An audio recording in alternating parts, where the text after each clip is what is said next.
Hello दोस्तों, कैसे हो।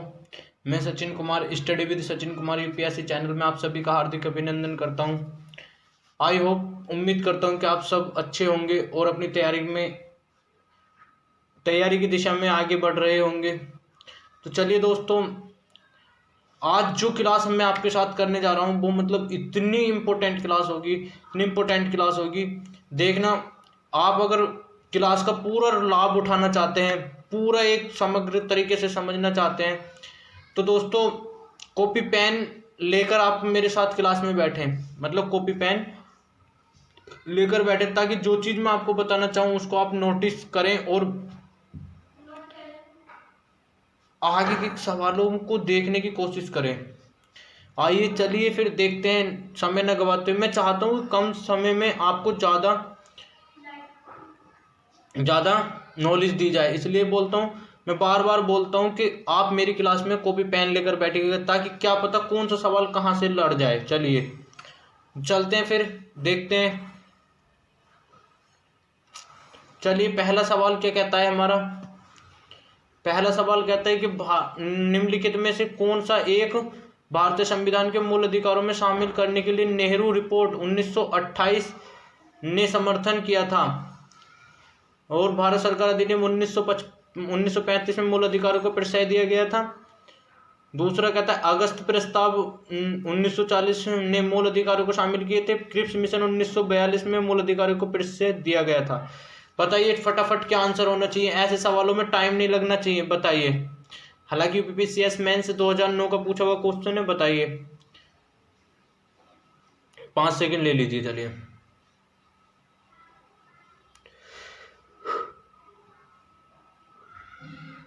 तो सॉरी दोस्तों इसका सही आंसर होगा भारतीय संविधान के मूल अधिकारों में शामिल करने के लिए नेहरू रिपोर्ट 1928 में समर्थन किया गया था। आइए कॉपी पेन लेकर बैठिएगा। मैं बार बार कहता हूँ सुनने पे भी ध्यान दीजिएगा और कॉपी पेन लेकर बैठिएगा। क्या, कॉपी पेन लेकर बैठिएगा। चलिए तो समझने की कोशिश करते हैं इस सवाल को, क्या कहता है हमारा सवाल। और आइए देखिए, इस सवाल को समझने से पहले हमें थोड़ा सा बैक हिस्ट्री में चलना पड़ेगा। किसमें? हिस्ट्री में चलना पड़ेगा। और हिस्ट्री में जाने के लिए हमें सबसे पहले ये समझना पड़ेगा कि ये नेहरू रिपोर्ट आती कहाँ से है। क्या, नेहरू रिपोर्ट आती कहाँ से है। तो नेहरू रिपोर्ट को समझने के लिए साइमन कमीशन आता है। साइमन कमीशन क्या करता है? साइमन कमीशन आई हो। साइमन कमीशन में कितने सदस्य थे? 7 सदस्य थे। कितने? 7 सदस्य थे। और सातों कौन थे? वो अंग्रेज थे। कौन थे? अंग्रेज, यानी अंग्रेज थे। राइटिंग पर मत जाइएगा दोस्तों, आप सुनने में और लिखने में समझने में ध्यान दीजिएगा। साइमन कमीशन को क्या कहा गया? श्वेत आयोग। लिख लीजिए। एक एसएससी ने कहाँ पर मैंने देखा है क्वेश्चन पूछा गया कि किस आयोग को श्वेत आयोग कहा गया? श्वेत आयोग कहा गया। तो ध्यान रखना दोस्तों, क्या श्वेत आयोग किसको कहा गया है? साइमन कमीशन आयोग को श्वेत आयोग कहा गया है। श्वेत आयोग को क्या कहते हैं? कांग्रेस जो है इनका मतलब इन्होंने साइमन कमीशन ने क्या करा था? एक वो बनाया था, ड्राफ्ट के थ्रू बताया था कि भारत का संविधान इस तरीके से होना चाहिए। तो जब इसको श्वेत आयोग थे तो इसमें सारे के सारे अंग्रेज थे। तो इसने कांग्रेस ने इनके ड्राफ्ट को मानने के लिए मना कर दिया। क्या कर दिया? कांग्रेस ने मना कर दिया। तब कांग्रेस ने मना कर दिया तो अंग्रेजों में एक नाम सुना होगा आपने, Lord worker head. Lord worker head का नाम लिख लीजिए, किसी एग्जाम में पूछा गया सवाल है कि लॉर्ड वर्कर हेड ने भारतीयों को क्या दी? चुनौती दे दी। क्या दी? चुनौती दी। चुनौती दी। जब चुनौती दी तो चुनौती में क्या कहा? उन्होंने कहा कि भारतीयों से अपना संविधान नहीं बनाया जा सकता। अगर ऐसा है तो वो अपना संविधान बनाए और बनाकर पेश करें। और उसमें उन्होंने की एक शर्त थी, उन्होंने कहा कि जो वो संविधान है वो सर्वसम्मति के तहत होना चाहिए, मतलब उसमें सभी की सम्मति होनी चाहिए। ये नहीं, आखिर को यही हुआ, लॉर्ड वर्कर हुड की चुनौती स्वीकार कर ली जाती है। भारतीयों ने, कांग्रेस ने लॉर्ड वर्कर की चुनौती स्वीकार कर दी। क्या हो गया दोस्तों? एक सेकंड देखना जरा।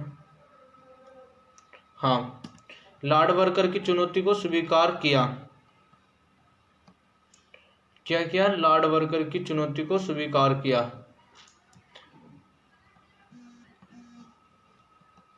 क्या हो गया मार्कर में?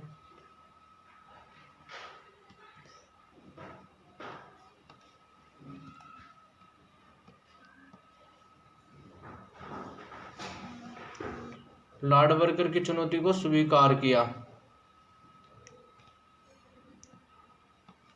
एक मिनट रुकना दोस्तों, जरा देखो मार्कर में क्या हो गया, एक सेकेंड।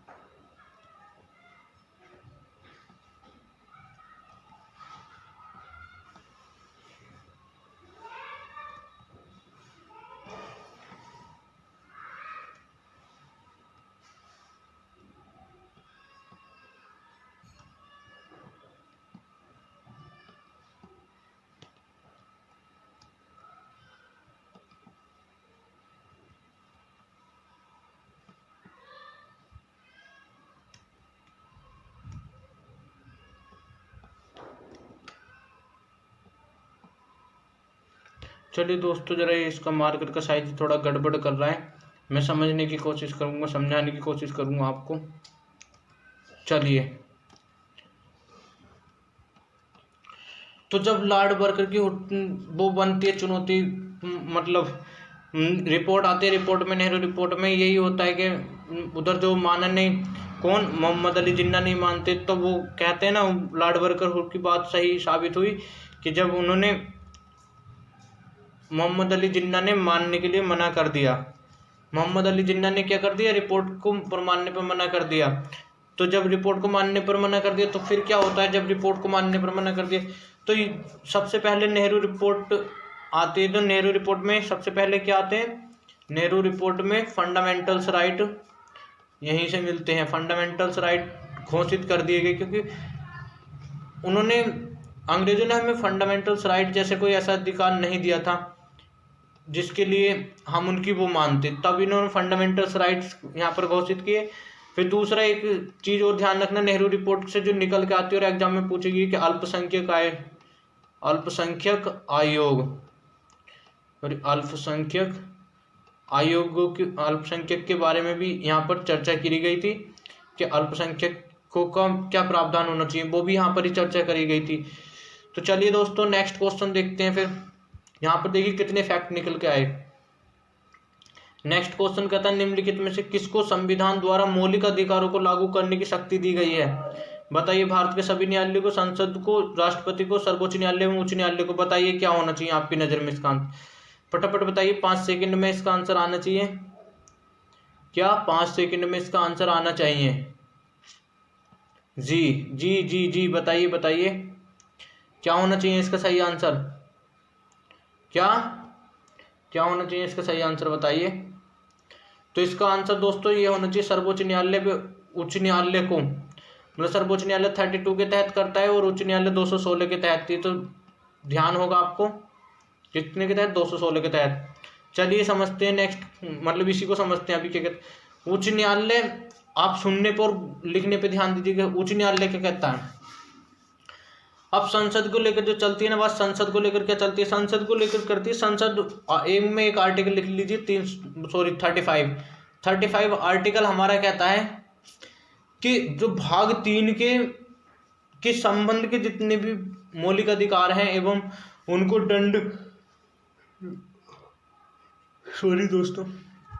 दंड एवं विधान क्या होंगे, मतलब कितना दंड किसको दिया जाना चाहिए, कितना नहीं, वो क्या करते हैं? वो कानून बना देती है, कानून बनाकर, लेकिन पूर्णतः लागू नहीं करती। और इसमें एक शब्द दिया गया कि पूर्णतः लागू करने की शक्ति किसको? वो तो सर्वोच्च न्यायालय को और उच्च न्यायालय को ही है। अब वो क्या कहता है? निम्न में से, यानी निम्न में से क्या, अगर एक क्वेश्चन बन जाए, क्या निम्न में से किसको द्वारा, मतलब किसके द्वारा आधार दंड एवं, मतलब आधार दंड एवं जुर्माना, ये जो सब चीज आते हैं इसमें क्या मतलब क्यों किस में व्याख्या करेगी, तो हमारा क्वेश्चन होना चाहिए आर्टिकल 35 में। कितने में? आर्टिकल 35 में। कितने में? आर्टिकल 35 में। आर्टिकल 35 में कितने में होनी चाहिए? आर्टिकल 35 में।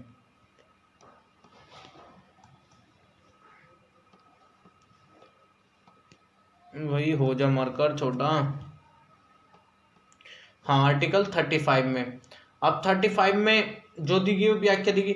अब एक सवाल हमारे माइंड में क्रिएट होना चाहिए, क्या भारत में किसी भी न्यायालय को रिट जारी करने का आदेश मतलब क्या शक्ति है? तो भाई जो और दोस्तों इसमें होना चाहिए हमारा, क्या मैंने सवाल पूछा है, रिपीट और सवाल को समझने की कोशिश करना। क्या कहता है, क्या भारत के सभी न्यायालयों में, क्या भारत के सभी न्यायालयों को रिट जारी करने का अधिकार है? बोले नहीं। नो आंसर आना चाहिए इसका। क्या? नो। क्या होना चाहिए? नो। अब और भी डेप्थ में जाके अगर क्वेश्चन पूछ बैठे हैं आपसे, क्वेश्चन पूछ बैठे मतलब एग्जामिनर, क्या आर्टिकल 32 की व्याख्या में ऐसा लिखा हुआ है, क्या संसद अपनी मन की मर्जी से किसी को भी अधिकार दे सकती है? तो आइए समझने की कोशिश करते हैं। आर्टिकल 32 को समझने की कोशिश करते हैं। 32 में 3 क्लॉज है, 1 2 3।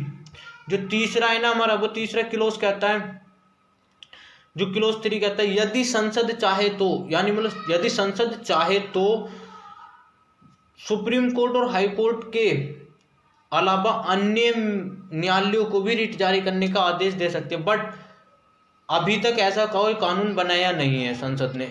चाहे तो मतलब इन फ्यूचर चाहे तो दे सकती है। चलिए नेक्स्ट क्वेश्चन देखते हैं क्या कहता है। मौलिक अधिकार क्या है? एमपीपीसीएस प्री 2013 में पूछा हुआ सवाल है। बताइए, वाद योग्य, अवाद योग्य, लचीले, कठोर। ऐसे सवाल के लिए 10 सेकंड मतलब सॉरी 5 सेकंड बहुत है, पढ़ते ही आंसर आ जाना चाहिए। तो दोस्तों इसका सही आंसर होगा वाद योग्य। क्या? वाद योग्य यानी इनफोर्सेबल। चलिए नेक्स्ट क्वेश्चन देखते हैं क्या कहता है हमारा नेक्स्ट क्वेश्चन। नेक्स्ट क्वेश्चन देखिए, बड़े सवाल को देखकर कभी भागना नहीं है, बड़े सवाल बहुत हल्के होते हैं।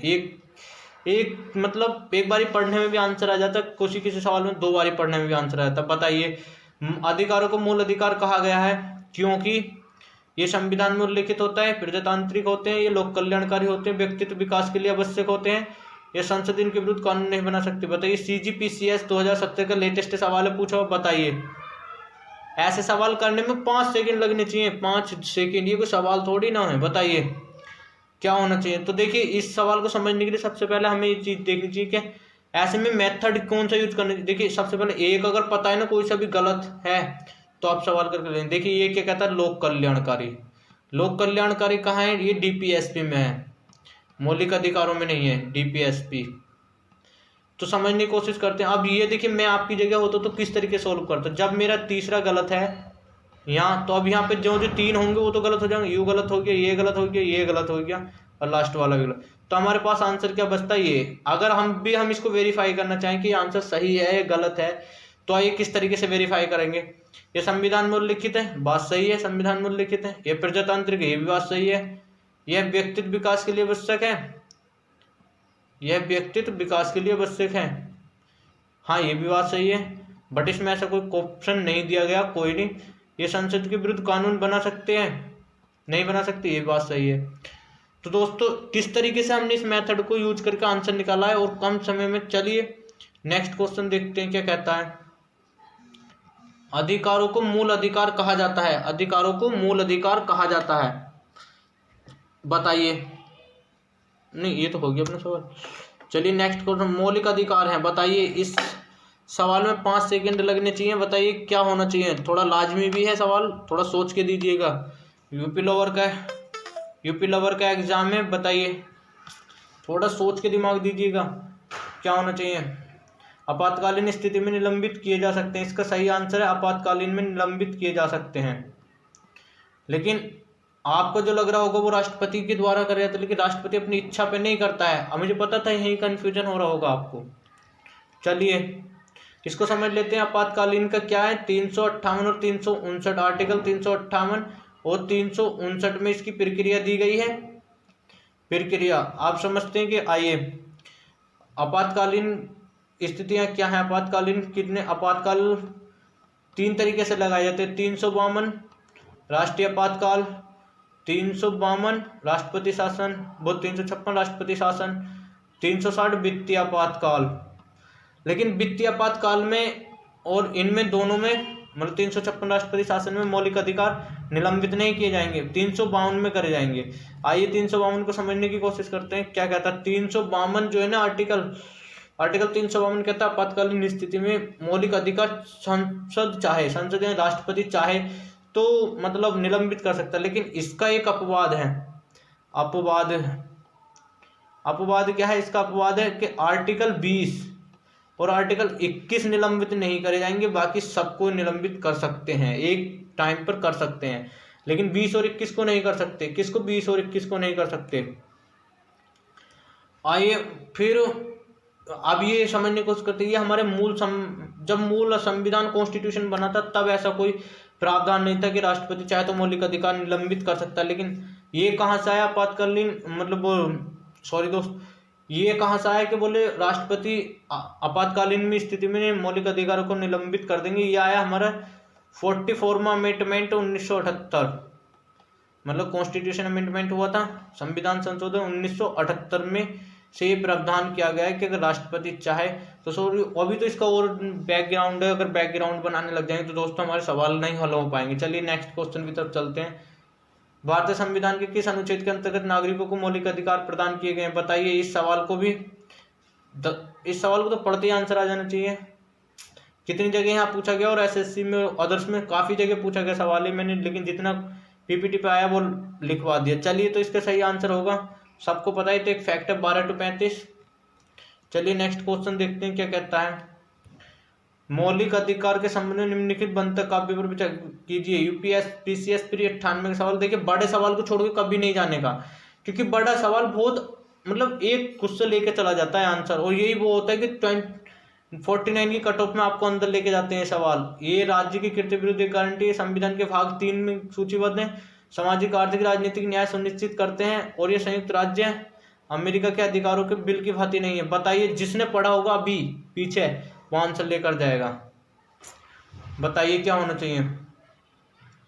तो दोस्तों इसका सही आंसर होना चाहिए, देखिए पहली बात, जब मैंने बार बार कहता हूँ आर्थिक ऐसी कोई चीज आ जाए तो ये डीपीएसपी का हिस्सा है, ये कल्याणकारी आ जाए तो ये राज्य को डीपीएसपी का हिस्सा। आप देखिए इसको किस तरीके से सोल्व करते हैं। ये देखिए क्या कहता है, जिसमें 3 होगा वो तो कट हो जाएगा, ये भी कट गया, ये भी कट गया और ये भी कट गया, तो हमारे पास क्या बचता है 1 और 2। अब 1 और 2 को भी अगर हम वेरीफाई करना चाहें कि हमारा आंसर सही है या गलत है, तो आइए चेक कर लेते हैं। ये राज्य की कृति एक विरुद्ध गारंटी है, बात सही है। ये संविधान के भाग 3 में सूचीबद्ध है, ये भी सही है। तीसरा कट हो गया। अगर चौथे को करना चाहते तो ये देखिए संयुक्त यूएसए में अधिकारों के बिल की भांति नहीं है, गलत है। अगर ये नहीं ही ना होता तो सही हो जाता। ठीक है, चलिए नेक्स्ट क्वेश्चन देखते हैं क्या कहता है हमारा नेक्स्ट क्वेश्चन। भारतीय संविधान के निम्नलिखित अनुच्छेदों में से कौन सा विधायन सत्ता पर पूर्ण नियंत्रण लगाता है? बताइए फटाफट बताइए। यूपीपीसीएस का सवाल है ये, बताइए क्या लगता है? अरे भाई आर्टिकल 14 नहीं होने का, 15 भी नहीं होने का। देखिए इसका सही आंसर बताते हैं, आर्टिकल 17। आर्टिकल 17 कहता है कि संसद, अब देखिए आपने सही पकड़ा 14 होना चाहिए, लेकिन यहाँ क्या लगा? पूर्ण नियंत्रण। संसद कोई भी कानून बनाकर पूर्ण नियंत्रण नहीं लगा सकती 14 पे, 15 पे भी नहीं लगा सकती, लेकिन हाँ 18 पे लगा, 17 पे लगा सकती है। अस्पृश्यता उन्मूलन, स्फूर्तिया का अंत। तो ये मैंने आपको अनटचेबिलिटी बताया था, शायद पहली या दूसरी क्लास में, पहली क्लास में था, और जिसने नहीं देखी वो जाकर देख सकता है। तो आर्टिकल 17 में क्या कहती है? संसद कानून बनाएगी, कानून बना के क्या करेगी? बताइए। संसद कानून बनाएगी, कानून बना के उसको लागू करेगी कि ताकि SC ST वाले वर्गों में कोई ऐसा मतलब वो नहीं, उनको कोई ये नहीं कि दलित कहकर या मतलब इस तरीके से कहकर उनको अपमान करे। संसद में सारा डिफाइन करा गया, मैंने कानून उस क्लास में बता दिया था। चलिए तो फिर देखते हैं नेक्स्ट क्लास में, नेक्स्ट क्वेश्चन की तरफ। दोस्तों अगर क्लास अच्छी लगती है तो लाइक करें, शेयर करें और अपने दोस्तों के साथ भी शेयर करें। चलिए संविधान के किस अनुच्छेद में कानून समान संरक्षण प्रावधानित है? बताइए। इस सवाल को भी अगर जिसने आंसर गलत कर दिया तो समझ लेना, और हाल ही का पूछा सवाल है CGPCS 2018 का। बताइए क्या होना चाहिए, क्या होना चाहिए इसका सही आंसर क्या होना चाहिए? बताइए। तो दोस्तों इसका आंसर सही 14 होना चाहिए, क्योंकि 14 टू समानता के अधिकार है। चलिए नेक्स्ट क्वेश्चन देख लेते हैं क्या कहता है हमारा। नेक्स्ट, समानता का अधिकार संविधान के किस अनुच्छेदों के अंतर्गत हुआ है। और ये भी देखिए बड़ा सवाल है, को छोड़ के मत जाना, ये भी एकदम आंसर देके जाएगा। जिसको एक पता होता है ना ऐसे सवालों को आंसर कर ले जाते हैं। बताइए क्या होना चाहिए इसका सही आंसर, क्या होना चाहिए बताइए। देखिए समानता की बात करें तो समानता तो हमारे 14 से स्टार्ट होते हैं, तो 13 तो गलत हो गया ना, जिसमें एक होगा वो कट जाएगा, ये कट गया, ये कट गया, ये कट गया, हमारे पास क्या बचता है 2 और 3 4। और अब कर लीजिए आप वेरीफाई। आर्टिकल समानता का अधिकार 14, 15, 16, 17 और 18 सही है।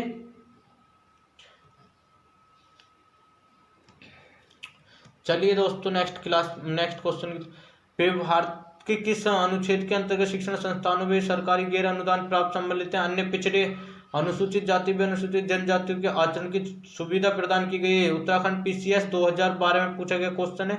बताइए article 15 close, article 15(5), article 16 close पे, आर्टिकल 16(5). बताइए क्या होना चाहिए। सवाल में कंफ्यूजन पैदा है इसलिए सोच के आंसर करिएगा, लेकिन जिसने पढ़ा है उसके लिए तो हलवा है सवाल, ये सवाल थोड़ी है। बताइए क्या होना चाहिए, क्या होना चाहिए बताइए,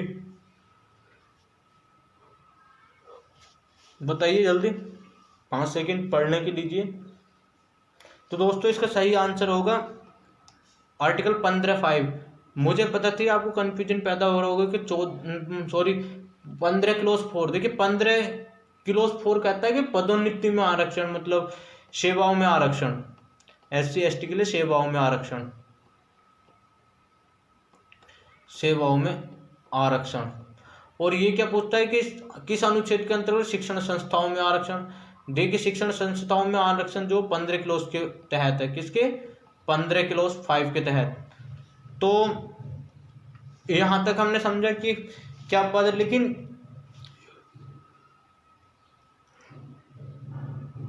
सॉरी दोस्तों इसका जो है क्या है जनजातीय आचरण के लिए, हाँ ये जो कहता है 15 क्लोज 5 कहता है कि इसमें 15(4) कहता है शिक्षा संस्थानों में, और 15(5) कहता है हमारा शिक्षण संस्थानों में, मतलब वो नौकरियों में, ये शिक्षण संस्थानों में।